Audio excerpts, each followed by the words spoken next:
Hey guys, and welcome back to the Sonic Adventure 2 playthrough. In this part, we're gonna do some teleportation, yeah! Don't you Scooby-Doo-Bop! just hate when a character is running and their animation is so badly done that their feet clip through each other? Well, Well, that's what happened when your feet are fucking huge. dude, this is clipping the game, okay? Like, Clipping the game. I love this game. It's one of my all-time Clipping favorites. Adventure 2, clipping. Like, just look at Knuckles' goddamn model, alright? There's, Starring the Los Angeles Clippers. Clipping, the big red dog. Lost Colony. Okay, context. If you guys watched the PAX East videos we did back in 2014, you'll remember that we brought up my TV. Now, my TV has a weird setting. I don't know why. It's been like this ever since I got it in like 2011, 2012.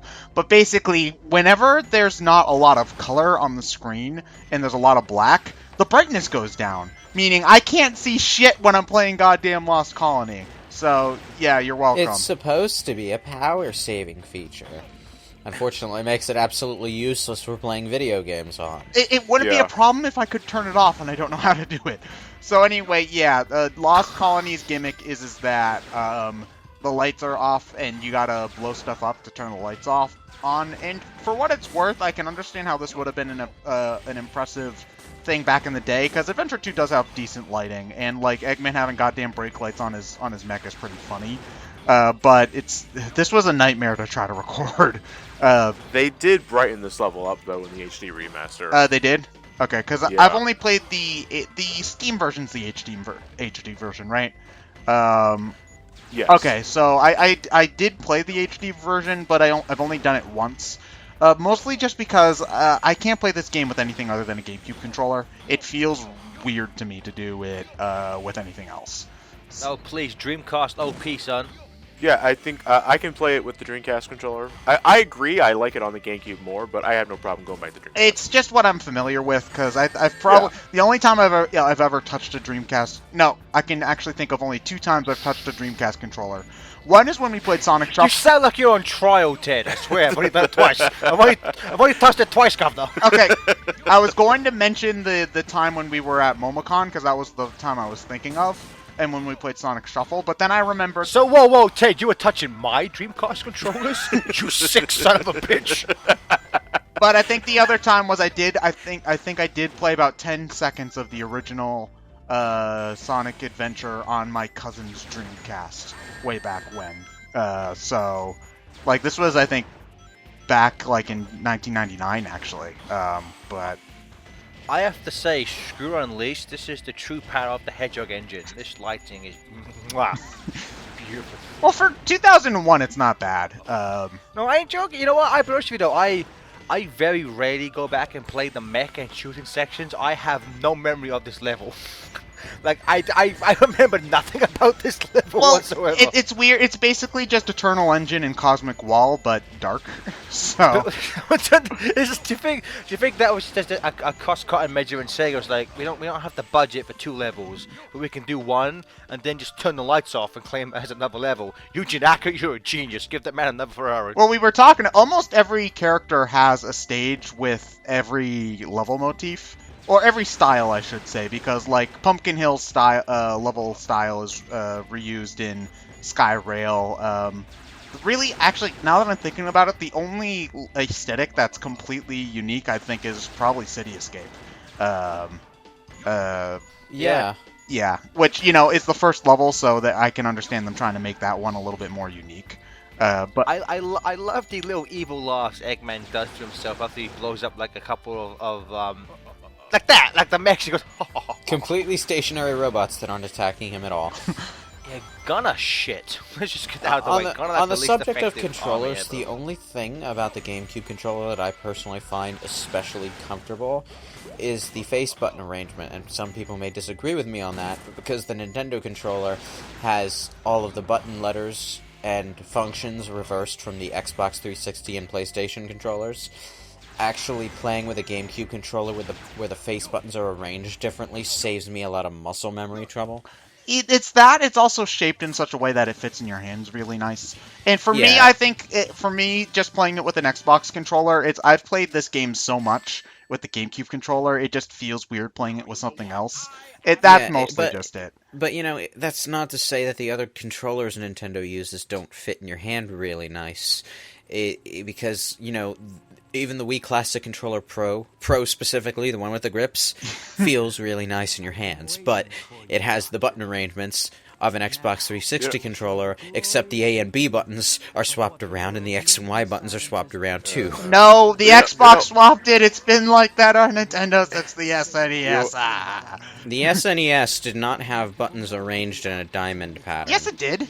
Yeah, it did. Yes, it did. Yeah, It was did it? Really? the PlayStation was designed to just be the SNES controller. You know what? I'm thinking of the NES because that's what I had in Latchkey. I'm sorry. Yeah. That is my mistake.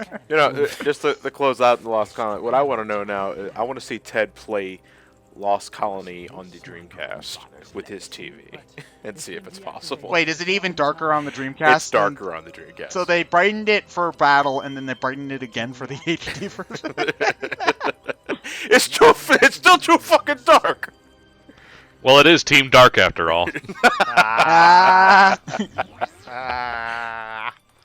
I was about to suggest that we make that a live event at our next convention, a la the adventure ones, the Sonic 06 one rather.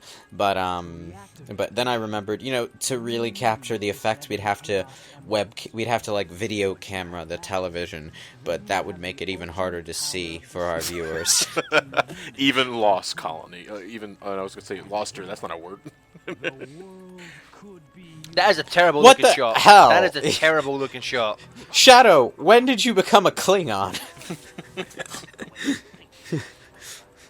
Oh man, that's what the Black Arms were, the Klingons. And then you get this terminology all mixed up. It's like Ted. You said in the last part you like how like a lot of the cutscenes, like the cinematography is it's better than say SA1, but like it's just the director's got a weird fetish for like extreme close-ups when I don't need one. That's true that's true, but to me it's still better than having the camera just centered on two people and then they talk and then the scene ends, I suppose. It feels if you're gonna just be sitting there watching people talk, at the very least they have to try to make it look interesting. Yeah, otherwise it's no better than like how Sonic Rush handles cutscenes. Yeah, You watch your mouth there, Johnny. Oh yeah, it's definitely there. That's some good looking shit, right? Sonic and Blaze hold hands in space. Fuck you, Now, Johnny. of course, we've always wondered why Eggman and Shadow immediately let Rouge join without question. I'm just assuming that they were really, really distracted by those wonderful jiggling bat ears. Look at those. It's ears, clearly the Doctor. boots. Eggman, as we all know, he's a bit of a romanticist. He has an appreciation for fine Italian footwear. If they were to rewrite the script to this game, I think that they should play up the fact that Shadow doesn't trust Rouge as much, because they do have shades of that here, but I don't think enough. I think that because I do think that the interactions between all of the dark characters to be very entertaining and interesting, because there is a lot of chemistry and they all kind of hate each other but like each other, and it's fun. But I think the distrust could be played up more if they were to try this again. Well, yeah, and further developing the Rouge to Shadow relationship could be interesting from the perspective of later games and stories, because in all of the games that follow, and all of the comics that follow, and all of the everything that follows, Shadow and Rouge have an interesting dynamic going on, or at least attempts at an interesting dynamic in the case of Sonic 06. Honestly, they're friends. Yeah, they honestly, I They're think, just have really, really good friends. I think they have probably one of the best friendships depicted in the series until I think they have until Colors and Generations. I think they have a better on-screen friendship than Tails and Sonic. I love it in the Archie book. It's like they've written it in a way that it's like Rouge and Omega are like the only people Shadow likes. Like he has a kind of respect for Sonic, but he can't really stand him or any of like Knuckles or Tails. But he likes Rouge and Omega. Yeah, no, Shadow respects Sonic in kind of a begrudging way. I feel like he has a genuine respect for Eggman, but he actually likes Omega and Rouge, which I think that's is why. nice. Again, I think Ian Flynn said it best. Like it's done terribly, But there is kind of a good moment in 06 when you find out that Omega's the one who traps him in the future, where Shadow he does get visibly upset. The fact that this one of the only people he considers a friend fucks him over in the future. E2 Omega. Damn, not here. Happy birthday, Blue Hedgehog. I cleaned your yard for you. Now, I wanted to bring something up about the Dark Side story. Is that it's very front-loaded with Eggman, because this is Eggman's second to last level, and we're not even halfway through the Dark Side story yet. And Holy shit, you're right. And people really like Weapons Bed. Personally, it's fun to just be able to blow up shit. Like, I like that in this one level, all of the stuff that doesn't give you any point multipliers gives you point multipliers, because the whole point of this is be a distraction, blow up shit. But I still think that Cosmic Wall is ultimately Eggman's best stage. What do you guys think about this? Because this is usually the level I hear people say is the best mech level in the game. Nope, that's still Cosmic Wall for me. Yeah, I have to agree it's Cosmic Wall, but this is a second for me, because I like just running around blowing everything up.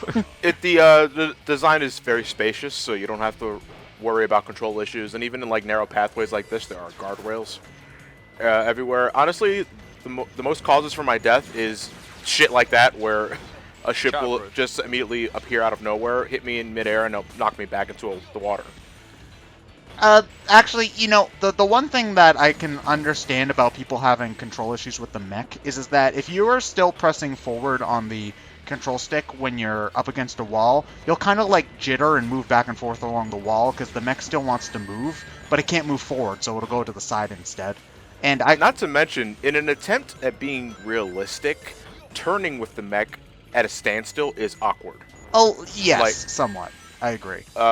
Because Eggman and Tails actively have to like manually turn the vehicle around it instead of like ignoring that aspect and just having him turn around in a 180-degree fashion. You know what I mean? Yeah, but it's funny because even when you turn while moving, it still sort of looks like the mech legs are swiveling. Yeah.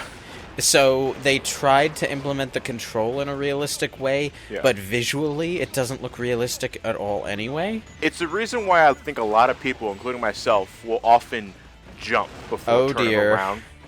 Ted, you're living very dangerously right now. It's one of those kind of levels. He's hanging on the edge of tomorrow. Yeah. Hanging on the edge of not having a tomorrow. Lived and learned. Hey, I've got the armor upgrade. I'm fine. Okay, like, yeah. Do you? Is the yeah? I've got the red thing. Okay. It's got a name. I don't remember. Oh, what thank it is. God! I've got the red thing. You got the blue thing and the green thing. You can miss the armor upgrade very easily, actually, if you don't in Cosmic Wall. It was the last upgrade I got my first playthrough in SA2. Mm-hmm. Wait, really? Yeah. I got the mystic melody before I got that armor upgrade. Are there fan hacks of you can do of this level, but as Sonic, and then you can run around and like knock stuff over? Maybe it should be relatively easy to just put Sonic into the level. Oh, Amy, Sonic-oo, so kawaii! Hey guys! Honestly, though, you kind of don't want the armor, partly because, well, I'm not saying you don't want to get it because it's not a good thing, but you kind of regret getting the armor after a while because you want that iconic Eggomatic look back. I think the red looks cool, honestly. Rouge has the best expression in that. Rouge just has a face like, what the fuck is this shit when Amy appears? Props to Amy for being colorblind, but there's one thing I love about the HD remaster, and that's huge sarcasm, by the way. Is some cutscenes are not rendered in 4:3 ratio, some are true widescreen, but you can clearly see that some animations weren't intended for that kind of aspect ratio, because I think in that scene and another scene involving Amy, Rouge and Amy are clearly not moving. They are complete statues. That's still not as bad as Devil May Cry 3 HD, where Virgil puts a bookshelf. Virgil puts a book back on a bookshelf in a widescreen cutscene, and the book just pops out at the edge of the screen.